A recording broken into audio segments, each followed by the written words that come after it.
Well, as we head into the week of Christmas, I thought we'd hang up a few stockings beside the fireplace. Stockings that include some random recovery thoughts. Stockings that include some thoughts around questions that have been asked of me in recovery. And we're going to call these stockings by 3 different names. The first one we're going to call Magical Thinking. The second stocking we're going to call Motorcycle Helmets. And the third one, Mouthwash. Yes, I know that's rather random. Magical Thinking, Motorcycle Helmets, and Mouthwash. 3 random recovery ideas that we can hang by your fireplace, all ready for Santa. And so welcome aboard. We are going to fill those stockings up after the intro. Ready?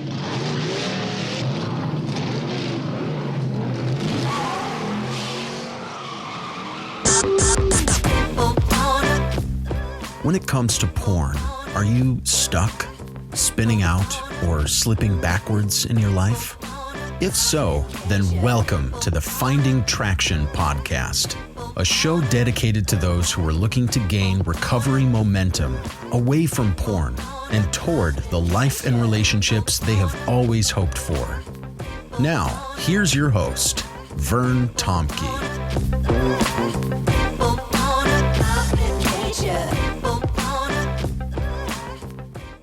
Well, let me just say, as we get ready to head into 2025, there's a couple new groups that are going to be opening up, available to guys that want to take the Finding Traction course with me, as we're going to walk through just the different areas and skills that are needed.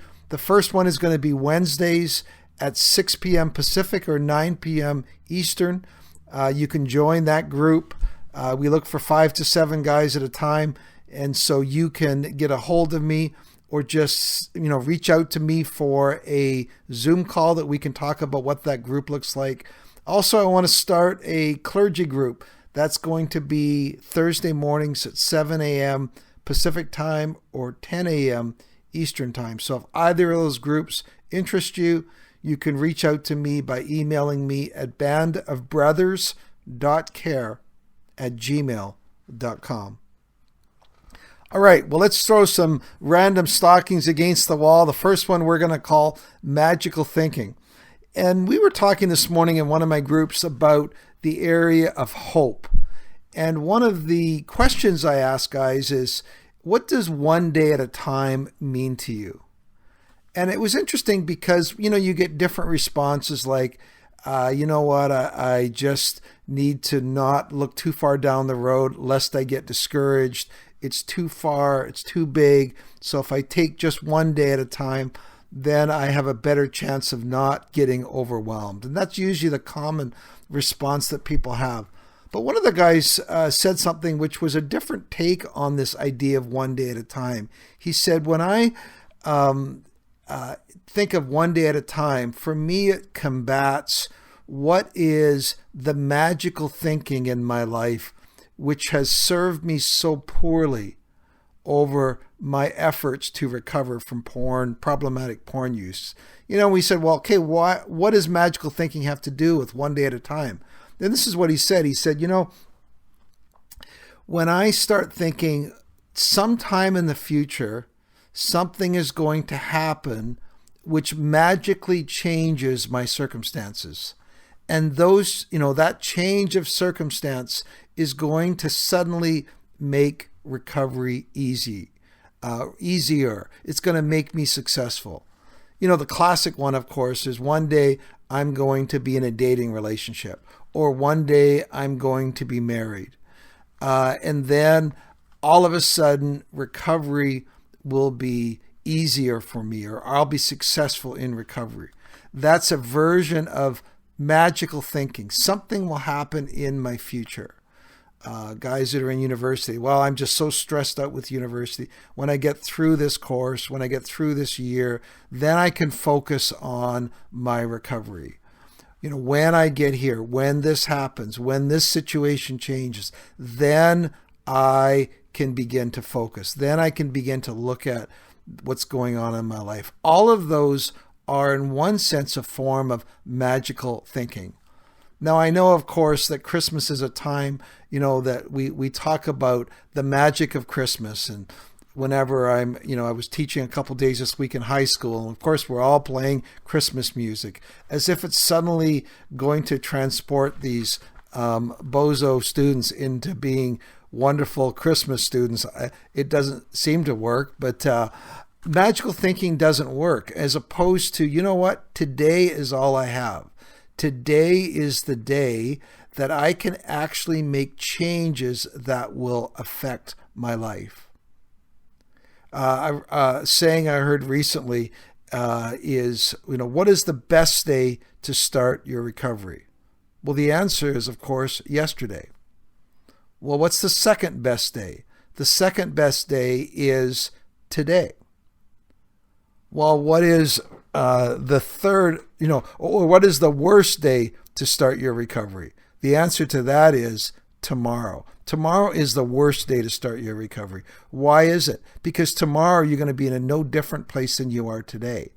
And so it was interesting, the idea of one day at a time really brought up for this fella the idea that it makes me kind of challenge that magical thinking that I can put this off or wait till tomorrow. So maybe you're even thinking, well, something's going to happen in 2025 that will magically change my willpower or magically change my situation. Well, the answer is you're just going to be deeper into the ruts of each day. So that's the first random thought. I really like that idea that one day at a time actually is a remedy for this idea of magical thinking, even though Christmas is supposed to be magical. So, all right. So that's the first stocking we want to hang up. Resist magical thinking. Resist the idea that something is going to magically change that transports you into a different reality. All you have is today. Okay, here's the second one, and we're going to call this motorcycle helmets. And you go, well, what does that have to do with recovery? Well, I like it when guys send me articles or thoughts, and I don't mind guys pushing back and saying, Vern, what do you think of this? Or I'm kind of, playing around with this idea. How does that work? Or how do you see this playing out? And one of the guys that I coach, he sent me some thoughts based on an episode he heard on Joe Rogan. Now, some of you might think, well, there's your problem right there, because Joe Rogan is, of course, known for all sorts of random and out there thinking, some of it more legitimate than others. But he interviewed a guy, Mike Rowe, who lives by the rule, safety not first, safety not second, but safety third. And he used the idea of motorcycle helmets, and he says he just used the idea of if you wear a motorcycle helmet, you're going to take far more risks than if you don't wear a motorcycle helmet. And so the idea was if you have excessive safety measures, then you're going to take more risks, and it works against you and leads to more injuries. You're going, wow, okay. So how does that apply to this area of porn recovery? Well, in this line of thinking, this whole idea of having, maybe boundaries on your computer or passwords or covenant eyes or, using screen time, all of those things cause you to take, this is the way the thinking goes, it causes you to take more risky behaviors. And of course, the line of thinking would continue and say the best way is to learn to live without any of those safety measures. You should learn to ride your motorcycle safely, with no motorcycle helmet, and that's the best way to live. Also, it lets you feel the wind through your hair as well, right? So is that a good approach for recovery? Is that the best way to go about it? Well, beyond the fact, for example, that you're 28 times as likely to have an accident, you're 28 times as likely to die in a motorcycle accident than you are in a car accident. If you do get an accident, your 80% chance of injury or death in a motorcycle, only 20% in a car. Okay, well, forgetting those stats, what you're saying is this. You know what? When I put controls on my computer, that leads automatically to riskier behaviors. Well, I don't buy that, because controls don't lead me to riskier behaviors. Having no controls leads me to riskier behaviors, to edgier and edgier material over time. So I don't quite see how that fits, but some guys would say, well, let's define riskier behaviors as this. If I put controls on my computer, then what happens is I just spend more and more time trying to get around those controls. Instead of learning to live with unfiltered computers, I now spend all my time trying to get around or break those systems that I've set up for safe, helmetless motorcycle driving, so to speak. Well, let's talk that through a little bit more. First of all, I really am glad that neither of my two boys chose to ride motorcycles with or without helmets. But the idea of a crash in your marriage, the idea of a crash in your life does lead to serious consequences. We're playing with my life here. We're playing with my marriage. We're playing with my job. This is not a theoretical exercise. I know that I have a propensity from 20, 30, 40 years of porn use to go into automatic behaviors. And that sort of trick knee or shoulder that gives out can happen at any time. There's a part of my brain which just goes into autopilot. And I need to recognize that, brains are an amazing thing. We drive to work and we don't even realize or think about the ways, all the turns that we took. Our brains have this great autopilot ability that save us all sorts of conscious decisions. Think of the very first time you drove a car or a motorcycle. You were conscious of everything, checking your blind spots, where your car was in proximity to other cars. But over time, your brain just makes that easy and goes into autopilot. All right. Well, the same things happens with me and porn behaviors. I never know when that's going to happen for me. If I could predict that, it would be great. Let me give you an example. If I knew with 100% accuracy, if I go out on my motorcycle today, I am going to have an accident. Well, I could take all sorts of precautions. I could wear a double padded helmet. But if I knew with 100% accuracy that today as I head out on the road, I'll have no accident. Well, laws aside, I could not wear a helmet. I could let the wind blow through my hair and I could just enjoy being an easy rider. Like I could do that with 100% accuracy. But here's the reality. Based on my long history with porn use, I never know when those impulses hit.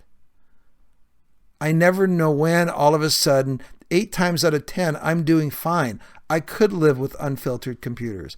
I could live strong. But I'm telling you, times come along in my day or my week where the right set of emotions or triggers hit me. And there's a part of me, and most of you might identify with this, there's a part of me that just goes, screw it. I want some nudity. I want some arousal. I want a porn video. And that can hit at any moment. Now, I have been years into recovery, and those feelings are now, because of the new habits I've built, they're fewer and farther between those things hitting me. But if you're early in recovery, and one of those things hits you, and you're just one click away from going down the porn rabbit hole, guess what? Willpower will fail you. It will fail you every time.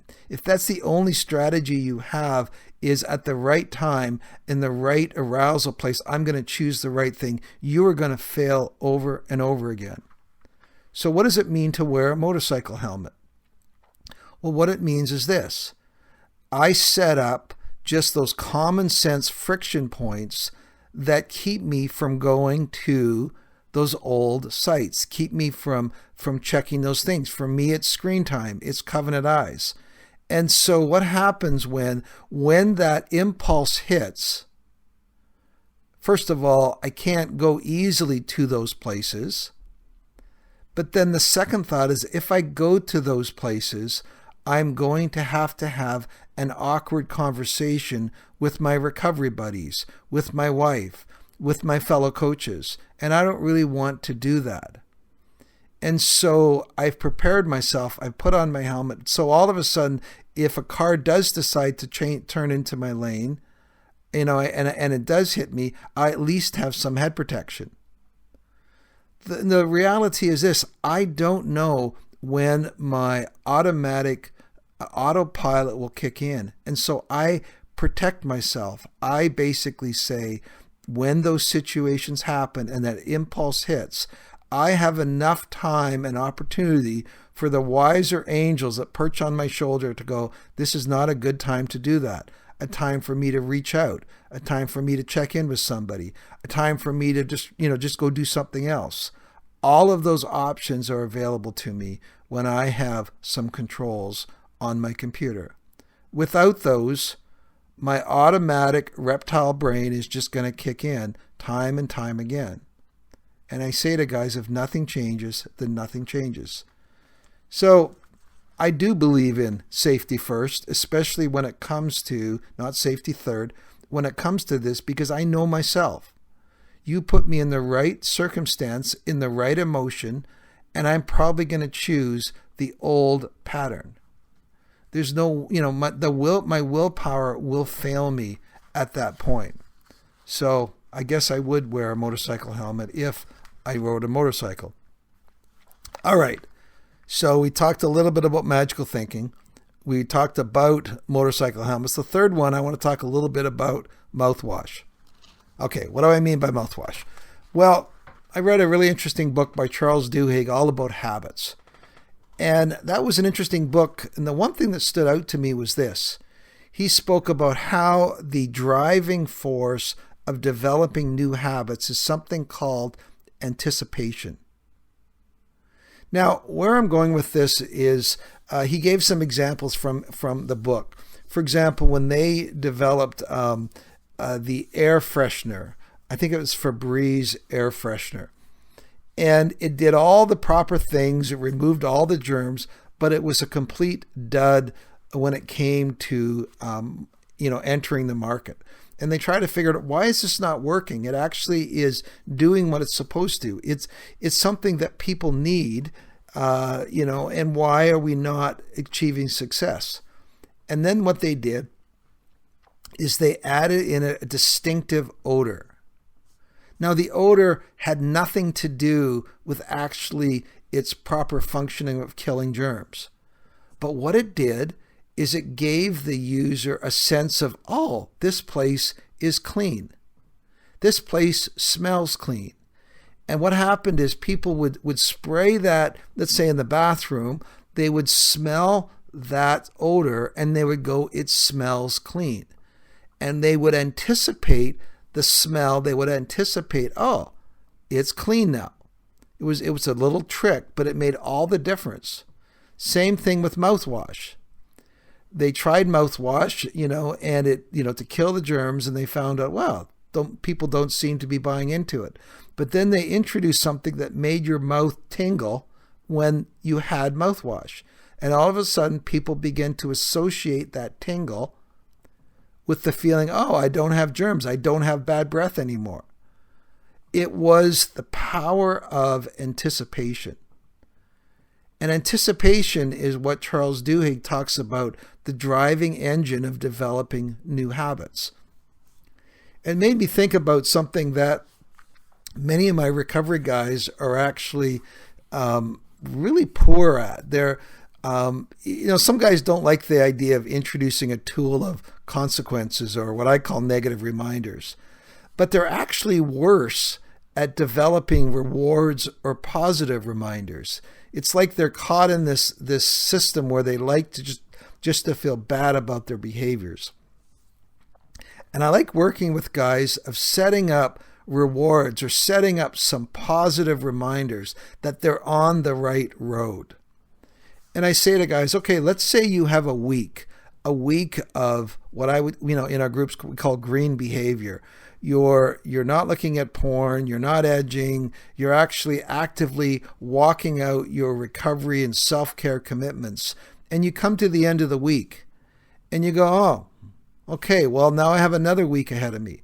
But you have no anticipation. There's nothing you're looking forward to as you're going through the week. Today is Thursday. It's been a long week for me, just in terms of school, and my wife's, it's the last week of teaching and all of those things. But you have nothing to look forward to. And I say to guys, I want you to introduce some tingle in your week, something that you can anticipate, something that you can say, attaboy, some marker on the road that says you're going the right way. And I really look at guys saying, do something like that on a weekly basis to start. And then when you've gone 4 weeks, or you've gone 30 days, then add something bigger to it, which is a bigger tingle. And so you're thinking through your recovery, not just, I don't want to do that. It causes me pain. It causes me problems in my relationship. You look forward to go, you know what? I'm anticipating Friday night. And then we do this in all the negative ways. I had a guy that worked with, people who visit prostitutes. And he said, you know what? The biggest problem is guys anticipate all week that meeting. And when the event actually happens, they can't get out of there fast enough, because it's the anticipation is what drives their entire acting out cycle. It's the anticipation which is the big part of their whole addictive process. And I would say, let's turn that on its head. Let's make positive anticipation. What can you introduce into your plan?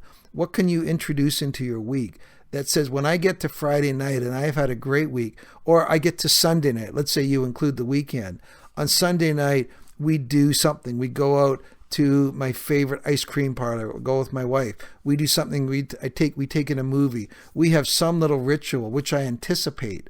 You do that, and all of a sudden, you have anticipation driving a brand new habit cycle in your life. Again, guys are good if they do add, reminders. They usually add negative ones, and I say, let's spend that much time or more developing some positive reminders in our plans in those ways. My wife has been anticipating and looking forward to retirement. We talk about that a lot.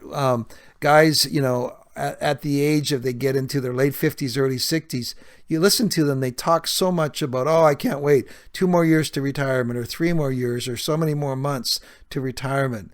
And it'd be interesting to find out how much of, the joy of anticipation actually is walked out when they actually do hit retirement, if they have nothing new to look forward to. So anyways, just some random Christmas recovery things to put in your stocking, things around, let's do our best to combat magical thinking. Yes, motorcycle helmets are a good thing. Having a safe environment in our lives is a good thing, because the opposite of just following our impulses or relying on willpower always leaves us in a bad place. And finally, let's find some mouthwash. Let's find something to anticipate. Let's get that tingling feeling in our mouth, our Febreze air softener in our room to go, yes, this is all about the life that I'm looking forward to. All right, guys, I hope you have a wonderful Christmas. I hope that you really do enjoy the season. You have a great time with your families. And again, looking forward to 2025. If you're not in a group, I'd love to talk to you about that. I'd love to introduce and bring in anticipation of what the new year could look like for you. We'll see you next time.